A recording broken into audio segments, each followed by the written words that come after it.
Here we are. Welcome, LA Progressive friends and family. Dick and I are so delighted to once again have with us Marianne Williamson. She almost needs no introduction, but I'll give her an introduction anyway. You know, Marianne, I was really surprised to see how long we've known each other. You ran for Congress for the first time back in 2014. Many years ago. Yeah, Yeah. and we knew you before that. Marianne is an author, a speaker, a political activist, has run for president of the United States, has run for Congress of the United States, and she's just a person that people lean towards when we're looking for deeper answers. So welcome, Marianne Williamson. Oh, thank you. Thank you, Sharon. Like you said, we're old friends. We've been around together for a long time. It's great to see you. I feel like we've all grown up together. I know. There you go. So to start off, I'm really, you know, what you've done here is really courageous and difficult, running for president, really kind of on the out of your own skin, on by yourself. And what I'm curious to know is, what do you think you've learned in the last couple of years running for president? Where do you think you've had impact? What have you learned about the party system and our politics? And how do you think that'll carry forward? Well, I think I'd begin by talking about a difference between 2020 and 2024. In 2020, given that I was a minor candidate, I think I was given more or less an appropriate amount of exposure. They put me over on the end at the debates, but I was in the debates. Right.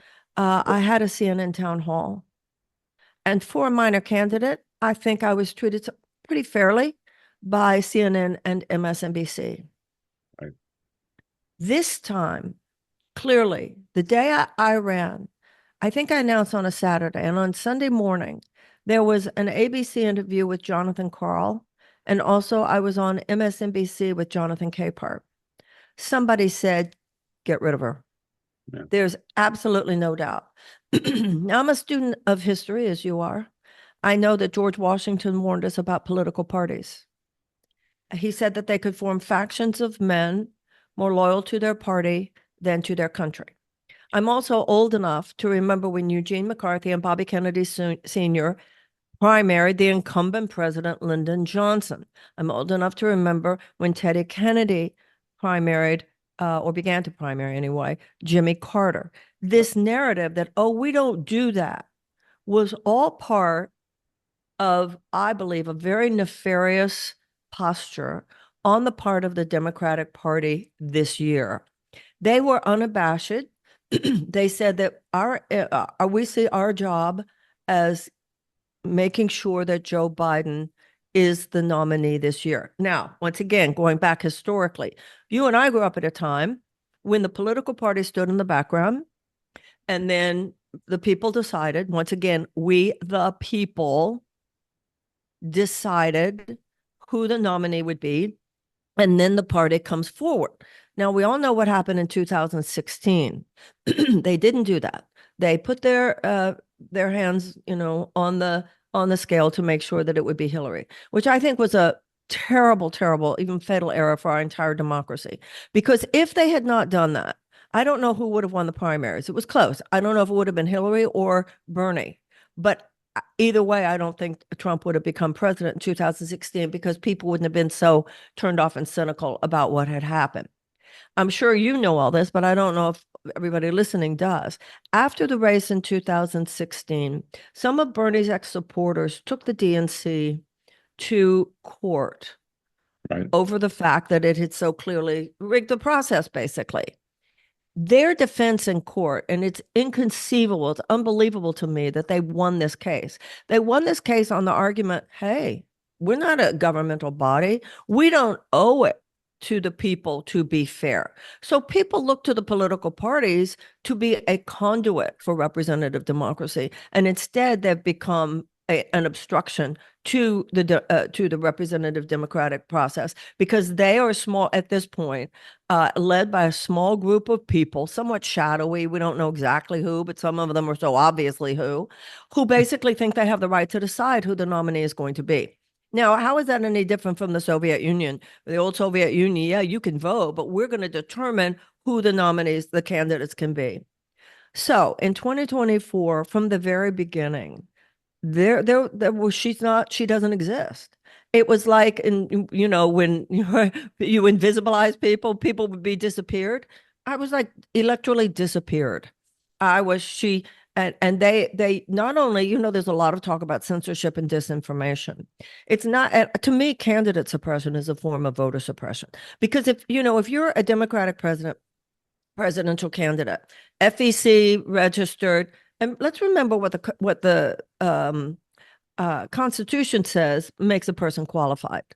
Born here, 35 or older, and lived here for 14 years. That's all. It does not say you have to be part of the club. It does not say you have to be a lawyer or a senator or a congressperson or a governor or a billionaire. It doesn't say that. That's the radicalism of the United States. That's the ideal, that it shouldn't matter. You can run, I can run.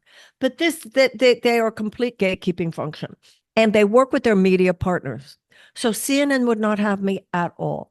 MSNBC would not have me at all. So they not only suppress information, which in this case is simply the fact that someone else is running, but at first they said the president has no opponent. Then they knew they couldn't get away with that. They said no credible opponent, as though they have the right to say who's credible. Right. Yeah. She has no qualified opponent, because in their mind, only someone qualified to perpetuate the machinery that works for them is qualified. You and I would look at that and go, well, maybe that's the last person who's qualified to actually interrupt that machinery. And then, of course, they promulgate, not only do they suppress the narrative, which they want suppressed, which in my case was the anti-corporate message, a message that we've been taken over by a corporate coup, a matrix of corporate powers, all that's involved with my platform. Not only do they do that, but then they promulgate the narrative that they want. So in 2020, I was kooky, but that was a little bit like, all right, they do that. It's politics. This time it was, no, she's, it's ancient stuff, by the way. It's ancient misogyny that a woman who does not toe the line is, there were times in this campaign when I thought, my God, it's like the 15th century. She's a witch. She's a witch. She's a witch. She's crazy. She's kooky. She's mean. It's like it was Hansel or Gretel or something. Beware the witch. She'll put you in the oven. And it's not funny, actually. Oh, no. That's what I learned. I learned how, and to see the ways. Now, it's not only the Democratic establishment. And it was interesting also because, and this just breaks my heart, the Republicans, meanwhile, had a primary.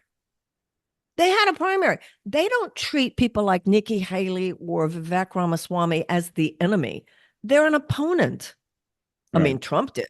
But, that's not the general tenor. So a year and a half went by when we could have had a robust conversation about where America should go over the next 4 years. And, I was on Piers Morgan yesterday. I said, if you leave progressives out of the core of the Democratic electorate, you just have an ever shrinking base. So, if you have, it's like I said, it's a political media industrial complex. Absolutely.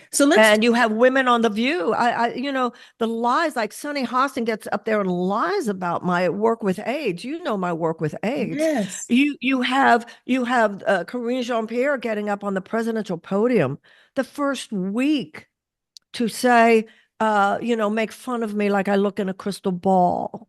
And then you have, I'm sorry to say, and this stuff is deep. You are called by, at least this time, I didn't experience this in 2020. In 24, I received a phone call from the FBI. The FBI says, would you please come down to the headquarters? We want to give you a short briefing. And then this briefing is the exact same briefing we're going to give to every other presidential candidate. Fine. And they name some things that are going to happen. They say these things will happen. This is not a matter of if, this is a matter of when.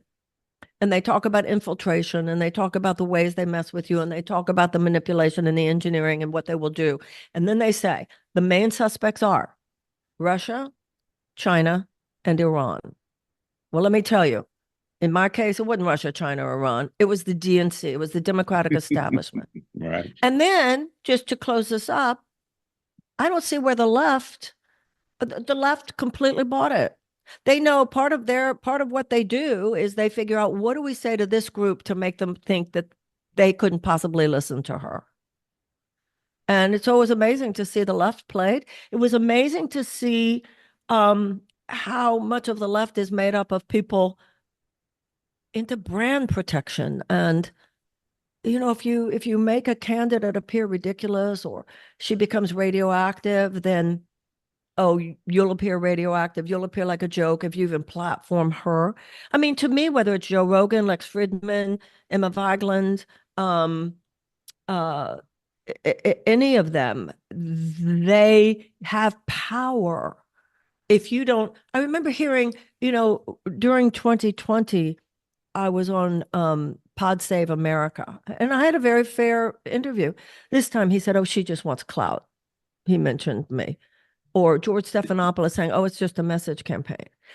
They say it in order to create that narrative, in order to justify not platforming someone. So then the Democratic electorate doesn't even know you're running. Yes. And then so many people who claim to be, anyway, it's interesting. So we got almost 500,000 votes, which says to me, yeah, you're in California. We got 145,000 in California. So what that says to me is that the vast, vast majority of people who heard me voted for me. Yeah, yeah. And I also think that the irony here, and the jokes on all the people who, particularly on the left, who thought, we're going to suppress that candidacy, even though she's the one saying everything we say we want, is that the people who did all this knew I wasn't a joke. They didn't think I was a joke, or they wouldn't have gone to the trouble. They were afraid that, oh, she could get some people with that. Why? Because the anti-corporate message is now taking hold on the right as well as the left. Right. So I'm sorry that I was not able to override. Also, another thing they do is that there is an entire field of political operatives who prey on people like me. And I'm sorry to say that I was naive enough, and this is on me, that they were ever in the room. They actually, like the FBI was saying, they will go into your get into your campaigns and the hit pieces and all that they do. They are there very specifically to do that. And even at the highest levels, told by the Democratic operatives, let her have her fun, make some money, just make sure she doesn't get anywhere. So that even people working for you make sure when you're not on ballots. It's amazing. I don't think most people know how the process works. The way the process works is that the Secretary of State says to the parties, okay, who's on the ballot? So the Republican Party says, well, Donald Trump won the primary. They actually had a primary. By the way, when I was polling better than Vivek Ramaswamy, better than the Chris Christie, and equal to Nikki Haley, they gave her CNN town halls. But they wouldn't give me one this year. So what happened? I'll give you an example. 2 states, North Carolina and Michigan and Massachusetts.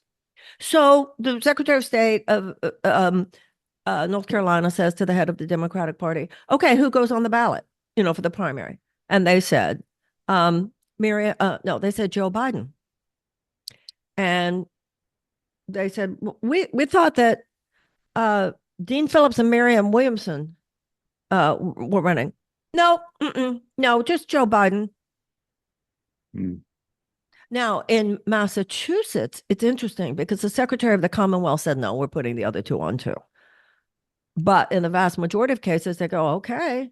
And so the head of the party, so you can have done all this work, your donors working so hard to get you on these ballots. So that's how dirty it is. That's how corrupt it is. And, It's pretty you bad. know, it's not about me. It's about, It is. It's pretty bad. And what makes it just as bad or amplifies the badness or strengthens the badness is the partnership with media. Because everything that you're saying, absolutely. the people should know. The people should know everything that you've just said. Now, the people that listen to the LA Progressive, they will know, and other small independent media outlets will share your story. But we just don't have any strength in the media sphere. And without that, you really can't campaign, you can't get your message out. Forget branding, there's nothing unless the media is open to sharing your message. Well, I think that that's very true. And I also think it's true, however, that the American left today is, in a way that I don't understand, not interested in electoral strategy. I'll give you an example, the uncommitted. I mean, I was saying from the very beginning, everything that uncommitted says that they want. The uncommitted project was, even Andy Levin said, I'm doing this to help Joe Biden. All that an uncommitted delegate did was go to Joe Biden. Meanwhile, you had a candidate actually saying, you know, a candidate as in a human being who could look Bibi Netanyahu in the eye. And no, she's a joke, or she's not serious. Like, we're serious. We're going to vote for uncommitted. Nothing could be more of a shill for the Democratic Party than that project was. But nobody's thinking electorally. Nobody's thinking, well, actually, if we support her, and there was someone like, I don't like her. I heard she said fuck once in the office. Are you kidding me? Are you kidding me? And the lies about my work with AIDS patients. I mean, the outright lies and the embellishments that are just absurd, as though I'm any different in the office than Bernie Sanders or Joe Biden or Kamala Harris. So there was a sense of, no, we don't like her. For what? Well, the way I was written about, I mean, I wouldn't have liked me either with some of that stuff, if you believe all that. So instead of saying, you know what, guys, if we support her, remember when I talked about reparations in 20? Yes, As long as I was in the But you race. are calling for up to $500 billion in financial assistance.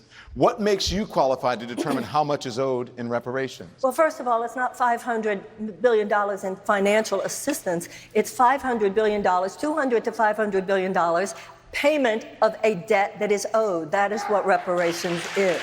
I'll tell you what. Every candidate was asked about it. If I'm out of the race, they don't. That's the point of supporting a candidate in the primary. Right. Then, the longer she's in, the more we support her. Medicare for all is in the conversation, and they can't get rid of it. As long as she's in, corporate capture is in the conversation, they can't get rid of it. As long as she's in, food insecurity is in the conversation, they can't get rid of it. As long as she's in, the conversation about tuition-free college that we used to have is in, they can't get rid of it. Forever wars. Israel and Palestine, whatever, as long as I was in. But by not supporting me, just continuing to have the conversation, but unwilling to support a candidate. So I'm sorry. The Clean Water Act. We have communities, particularly communities of color and disadvantaged communities all over this country, who are suffering from environmental injustice. If you think any of this wonkiness is going to deal with this dark psychic force of the collectivized hatred that this president is bringing up in this country, then I'm afraid that the Democrats are going to see some very dark days. We need to say it like it is. It's bigger than Flint. It's all over this country. It's particularly people of color. It's particularly people who do not have the money to fight back. And if the Democrats don't start saying it, then why would those people feel that they're there for us? And if those people don't feel it, they won't vote for us, and Donald Trump will win. Many of your that I wasn't savvy enough, my own mistakes in I take responsibility for my own personal experience. But in terms of the overall picture, I think everybody needs to wake up. Yeah, we do. And if you actually support someone in the primary who is saying something that you care about, the more support they get, the more it's in the conversation and cannot be ignored. Not one progressive, she's not feeling the need, Kamala Harris is not feeling the need to bow in the slightest to even one progressive policy. But if you look at my issues page, there's everything from ending the drug war to a Department of Peace to universal health care. You can't say we didn't have anyone, because actually we did. Yeah. But lower the cost of prescription drugs? Well, first of all, the government should never have made the deal with the big pharma that they couldn't negotiate. That was just part of the regular corruption by which multinational corporations have their way with us. I want to say that while I agree with, I'm with Senator Bennett and others, but I agree with almost everything here. I'll tell you one thing. It's really nice if we've got all these plans, but if you think we're going to beat Donald Trump by just having all these plans, you got another thing coming. Because he didn't win by saying you had a plan. He won by simply saying, make America great again. We've got to get deeper than just these superficial fixes, as important as they are. Even if we're just talking about the superficial fixes, ladies and gentlemen, we don't have a health care system in the United States. We have a sickness care system in the United States. We just wait till somebody gets sick, and then we talk about who's going to pay for the treatment and how they're going to be treated.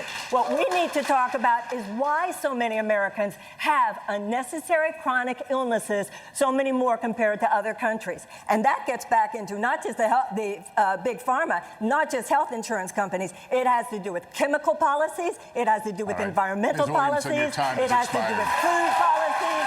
It has to do with drug policies. Thank you. It has to do with environmental Senator policies. Bennett, a question for you. You want to keep the system that we have in? the machine doesn't support that. And so, But hold on, Sharon, I'm sorry, I didn't mean to interrupt you. The machine definitely doesn't support it, but a lot of the blocks were that so many people were played. I mean, it wouldn't have mattered what the machine was doing if I had been smarter to some extent, and if people hadn't been so, oh, I don't like her. She's not like what? What was that? yeah. Maybe you can help me. Well, I agree with you about the left being so divided and the left not being serious. Yeah, not being electorally serious. That's exactly right. And I think that right now people are like shaking in their boots, considering that we might have a second Trump presidency, and now people are trying to, what can you do? How did we get here? Well, we've got here because day by day, step by step, we have created an environment that's ripe for Trump to just step in. Absolutely. You're absolutely right. He just stepped into a vacuum.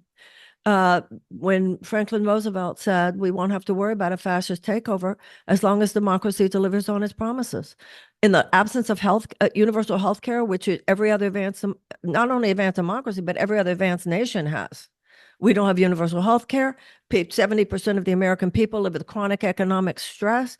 40 some odd percent of Americans say they regularly skip meals in order to pay their rent. Over 1 million people are rationing their blood plasma. You go to the poorest neighborhoods around this country, people are selling their blood plasma. People who are one paycheck away from living on the streets. The level of despair, the level of crisis. When I first knew you guys, and remember when Project Angel Food started, at that time, most of the people that I met and worked with, and the grassroots activism we were all involved in LA at that time. That's another thing. She's just a self-help author. She's never done anything, right? But that was on me. That was on me that I didn't.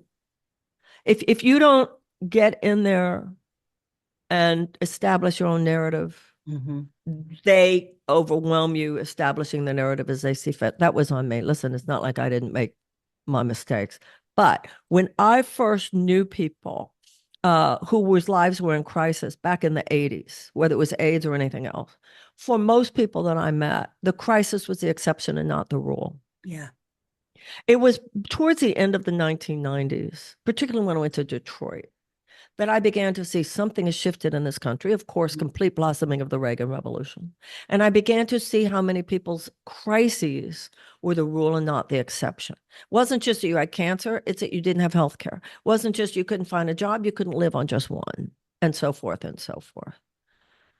So we tolerated when you and I were growing up, well, I'm older than you guys, I think, but obviously, but the Democratic Party was, more than not the conduit for that which was better.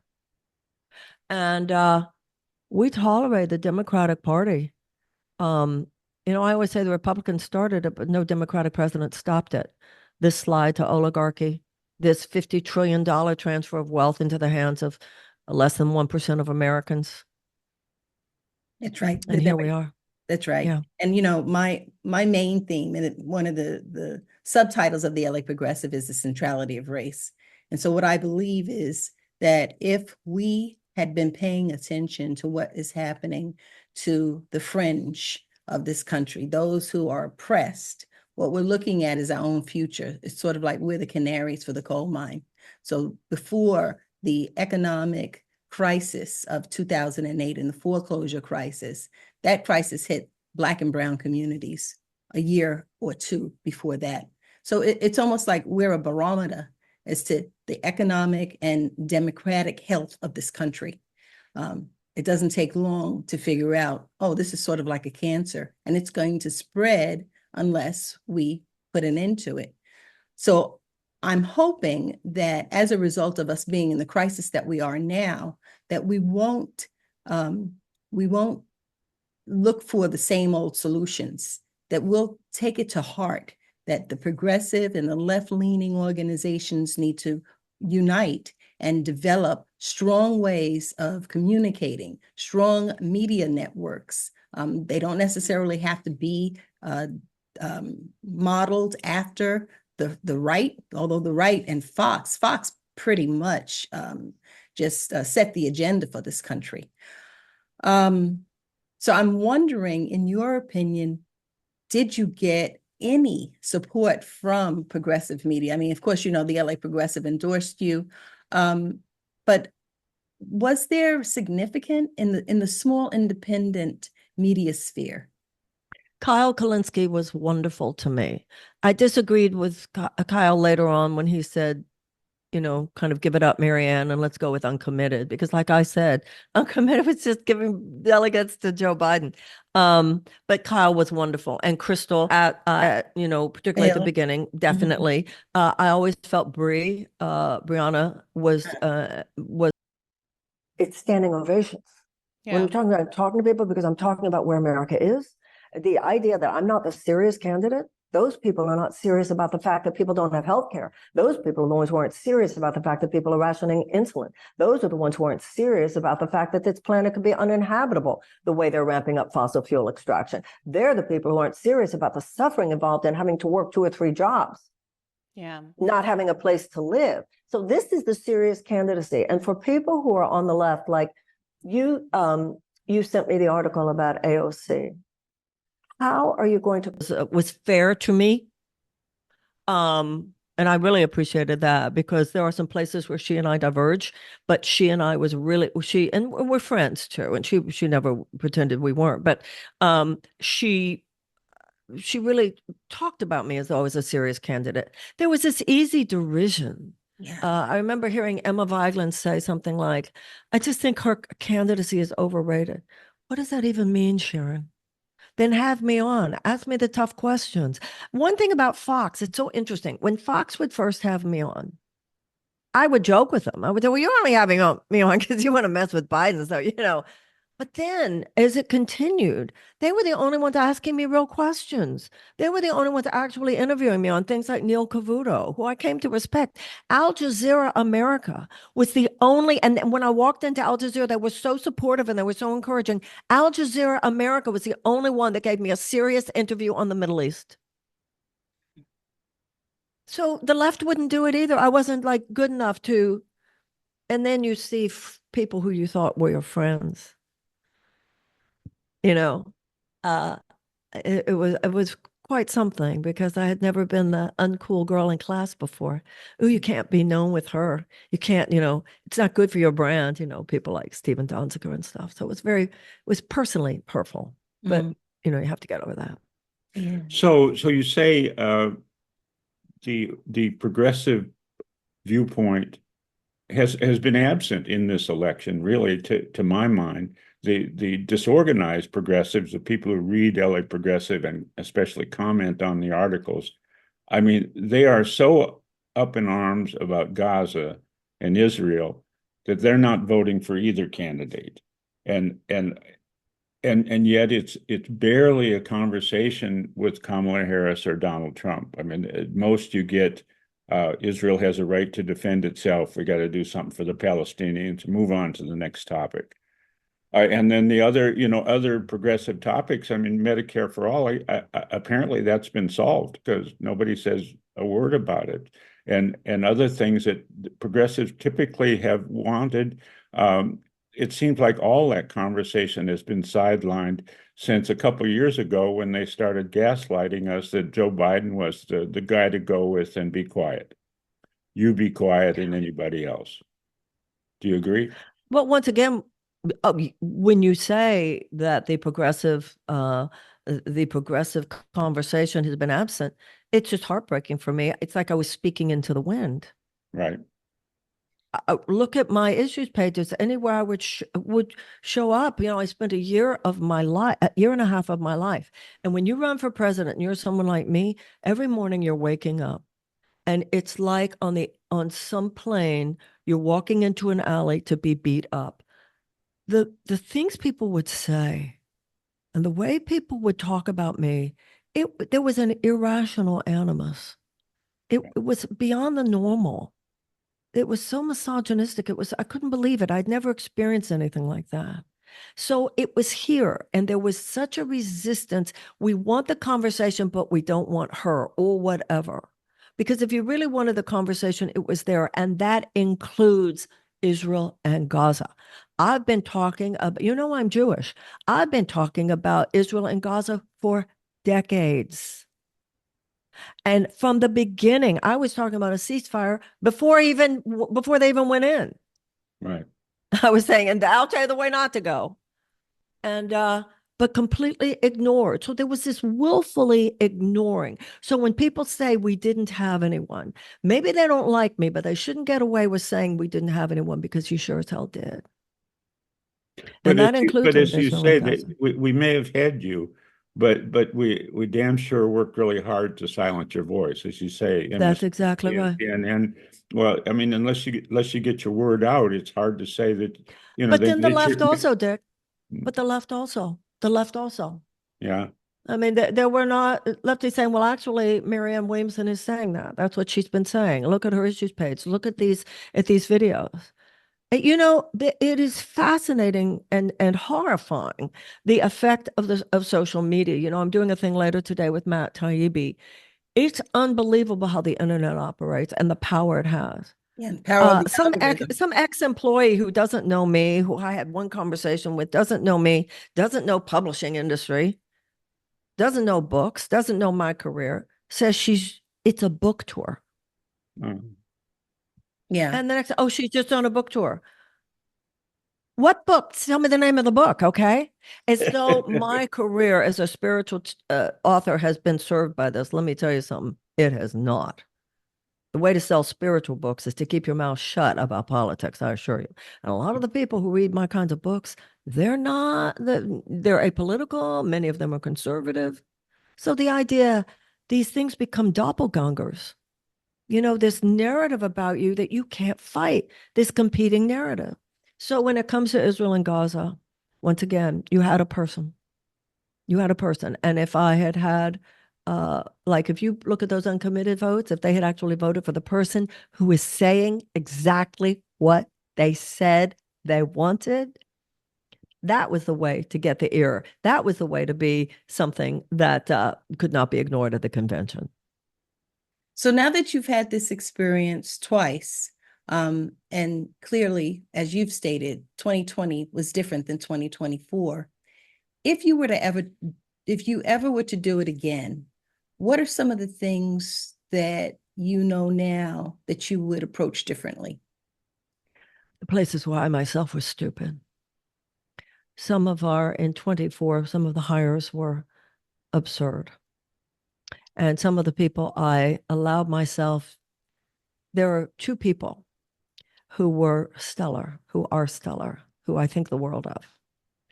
And they were both there for the right reasons. And people who were not there for the right reasons wanted to get rid of them because they were there for the right reasons. And while I didn't fire these people, I wasn't loyal enough to them to say, wait a minute, number one. And in both cases, at the very least, they owed it from me ethically to have a real conversation with them about what was really going on. Some of the,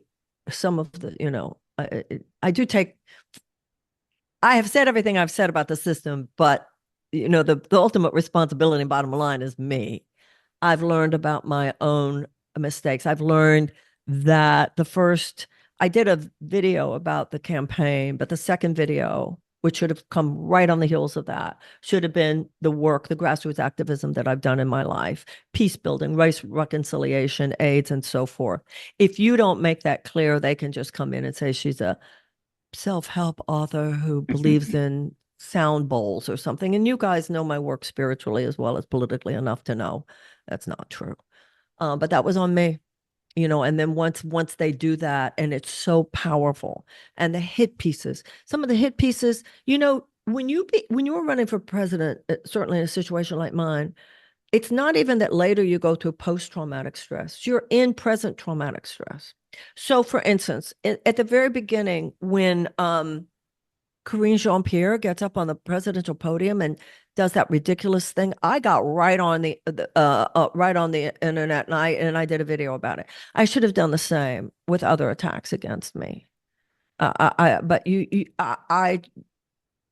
the building of the campaign and the weaknesses of it are all on me, and that's all on me.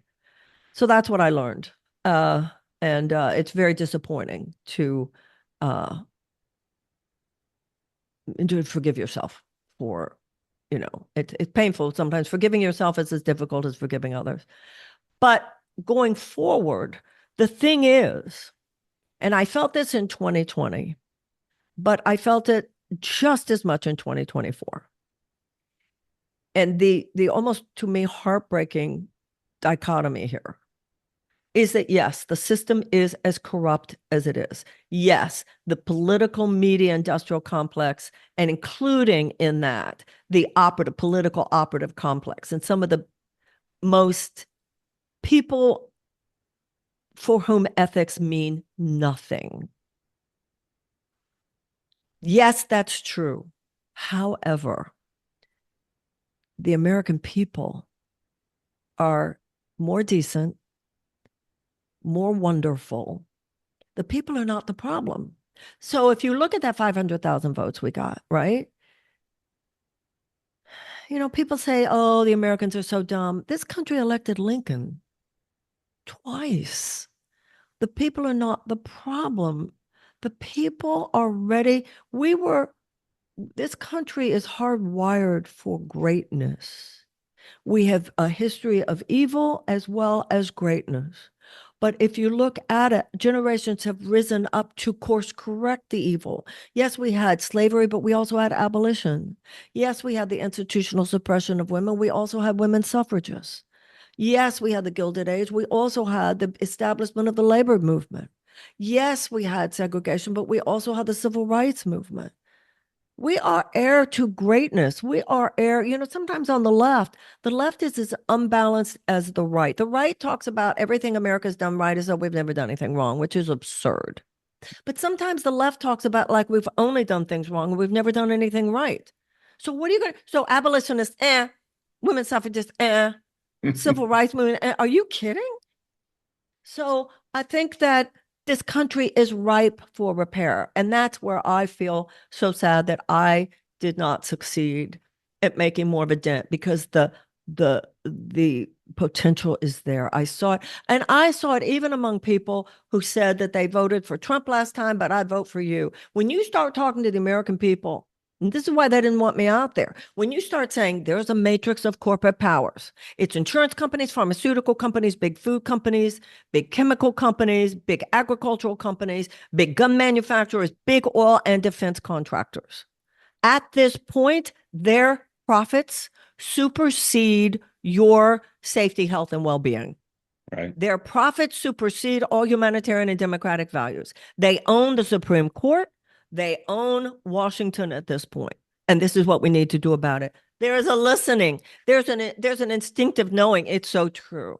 And I did not succeed at being a candidate who could break through the walls inside us as well as outside. But I like to think I planted some seeds, and I do think I planted some seeds, particularly in young people, just as you plant seeds with LA Progressive, and all of us are doing our part. And I actually do think the wall's going to fall. That arc bends towards justice despite it all, right? I hope so.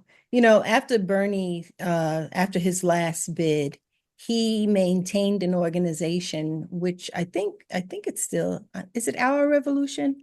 Where, Yeah. And actually Obama did the same thing. It was Obama for America, and then it became something else. OFA took on several different meanings, but then they just kind of dissipated into nothingness. You have a following. Do you think that following can continue the work that you have attempted to do your entire life? Is there something that you can do with the momentum that you started, I guess is what I'm asking. I don't know.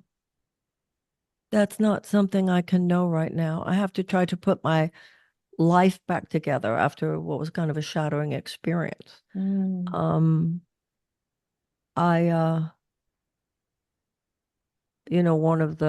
don't know, Sharon. I don't know what part I'm supposed to play. All I can do now is make myself available to whatever extent I can, to be where it feels, someone like yourself calls, yeah, I'll talk. I think America's going to be in a different place, depending on who wins this election. Right. And if I feel that I have a part to play, I'll try my best to play it. And if I feel that I'm not an out front player, I will always continue to do what I can. The three of us are not, there's an ancient rabbinical saying, you are not expected to complete the task, but neither are you permitted to abandon it. Mm-hmm. We're going to see achieved during our lifetime what we see achieved during our lifetime, but our lives will have meaning to the extent that we know we tried. Yeah. Good point. Well, that's a great point for us to end on, Marianne Williamson. We all, I believe all of us, benefited from you being from your voice being there, both in 2020 and in 2024. What you did really shifted the narrative, especially when it comes to reparations. Now, if that will continue, we'll see. Yeah. So for my sake, I mean, you do have a singular voice. Unfortunately, it was dampened by these mechanisms we talk about, but it's an important voice, and there is an audience, and there will be even more of an audience after this election, because this election, maybe one side will say we survived, but the country is still in a deep pickle and needs your voice to help it move forward.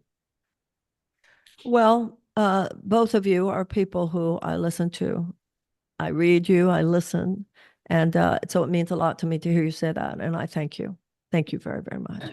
Thank you for joining us, Marianne, and we'll talk again in the future. God bless you both. Thank you. Thank you. Bye-bye. Thank you for sticking around. If you like the LA Progressive content and the discussions we have here, please consider clicking the subscribe button below, and also give us a thumbs up. That helps to grow our audience by feeding the algorithm, which helps to get this content in front of more eyes. Thanks for stopping by. We really appreciate your support.